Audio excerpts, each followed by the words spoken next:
We have breaking news. We will be posting the rest of Brett's interview with Secretary Azar on our Fox News special report website.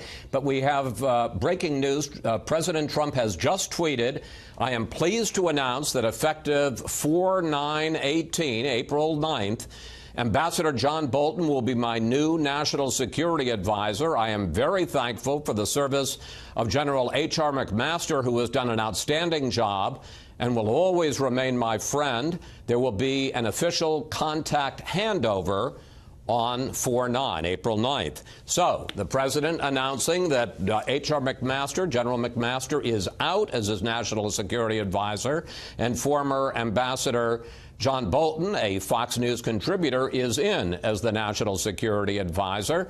I think it's fair to say, let me first bring in the panel, Byron York from the Washington Examiner, Susan Page of USA Today, and Jonathan Swan of Axios. I think it's fair to say that this, while the timing may be a bit of a surprise, the fact that McMaster was going to be out sooner, probably rather than later, is maybe a surprise, the timing of it.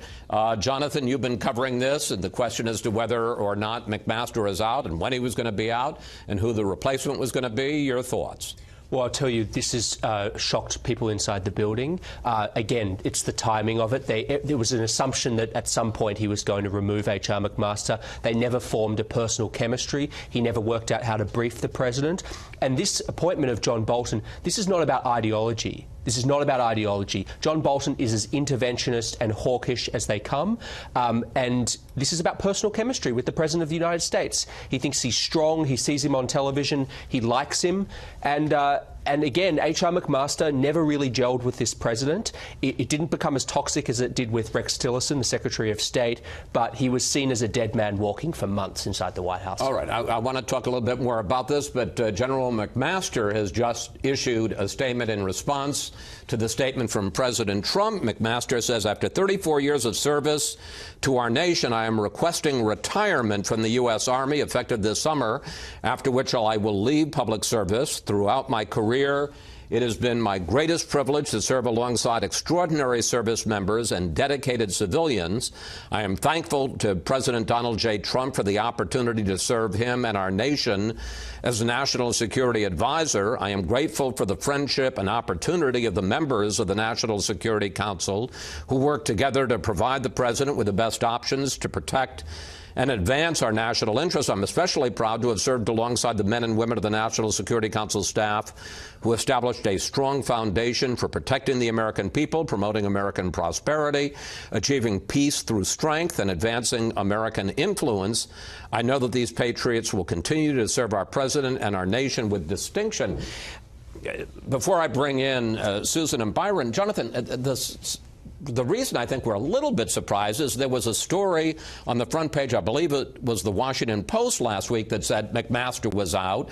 And over on Friday, McMaster and Kelly said, no, he's not out, that he's there. You know, it's that dreaded vote of confidence. So why give him the vote of confidence and then less than a week later pull the rug out? Because the honest truth is they didn't know the timing. They didn't know the timing. And I'll tell you, because I was one of those reporters on Thursday that reached out to the White House. And the reason the Washington Post could run that story was the White House stopped pushing back.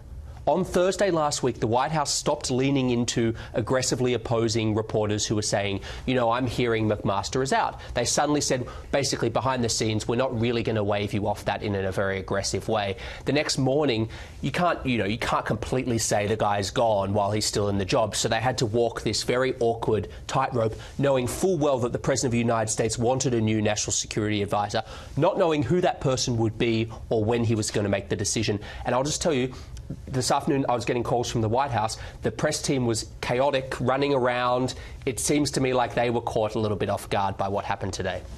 Susan, I mean, there are two aspects of this that are interesting. One, obviously, is McMaster, his service, why he didn't gel with the president, and then the appointment of John Bolton and what that says about the president's foreign policy going forward. And we've got to remember, we're now less than 2 months away, if it goes as planned, from a summit with Kim Jong-un, the leader of North Korea, and the president is going to have a completely new well, except for the Defense Secretary, National Security team, a new Secretary of State, Mike Pompeo, a new National Security Advisor in John Bolton. And we also need to remember McMaster was brought in after the precipitous and sudden firing after 3 weeks of Michael Flynn as National Security Advisor. First, your thoughts on McMaster, what he did right, what he did wrong. Well, as we've said, he wasn't a good fit, kind of in personality ways, with the president. Although Bolton wasn't either when they first met. Remember, Bolton was up for a job and went and met with the president and did not immediately click with him either. You know, the reason this is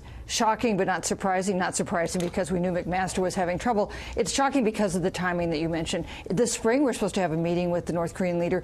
We may not have a Secretary of State. We don't know that Mike Pompeo will be confirmed by the time the North Korean meeting takes place, if it takes place on time. Now, of course, the National Security Advisor can work at the president's discretion, doesn't require confirmation, so he can start in April, as they've said. But this is a time when we've got these huge foreign policy challenges. We know that the State Department is not staffed up in the way it traditionally has been staffed up with experts, and now the president will have this new team that will take, presumably, at least some time to find their footing. Well, and as I'm thinking, as you're talking, we're all obviously reacting in real time here. The president surprised his foreign policy team when he had his phone call with Vladimir Putin this week, not only congratulating him on his victory, but perhaps more consequentially talking about having a meeting in the not-too-distant future, and they're not supposed to be in the same city for one of these huge multilateral meetings until next November. So conceivably, they could on the fly be having to deal with a Kim Jong-un summit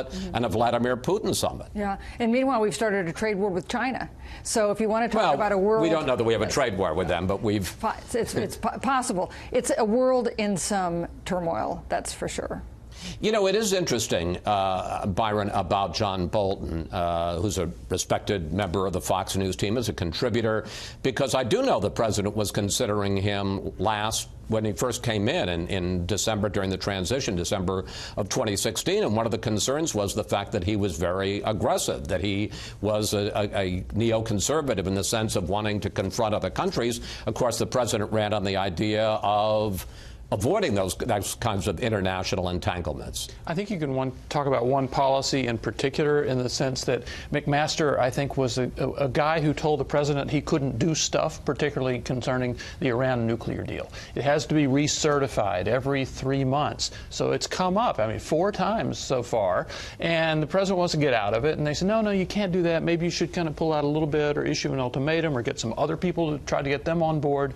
There's other things you can do. Meanwhile, our commitment to it stands. Now, he sees John Bolton on television talking about the Iran nuclear deal. He sees Bolton on television taking a very hard line toward North Korea. So he calls him up. It's not like they haven't talked all year. They have been talking at various times. So I think he feels that he wants that kind of voice. Also, this is a position that doesn't have to be confirmed by the Senate. And George W. Bush, when he made Bolton the UN ambassador, had to do it through recess appointment, because Rand Paul and a few other members of the U.S. Senate just said it would not happen. So it had to be, if you're going to appoint Bolton, had to be in a non-confirmed position. All right, panel, stand by. We're going to continue this conversation in a moment.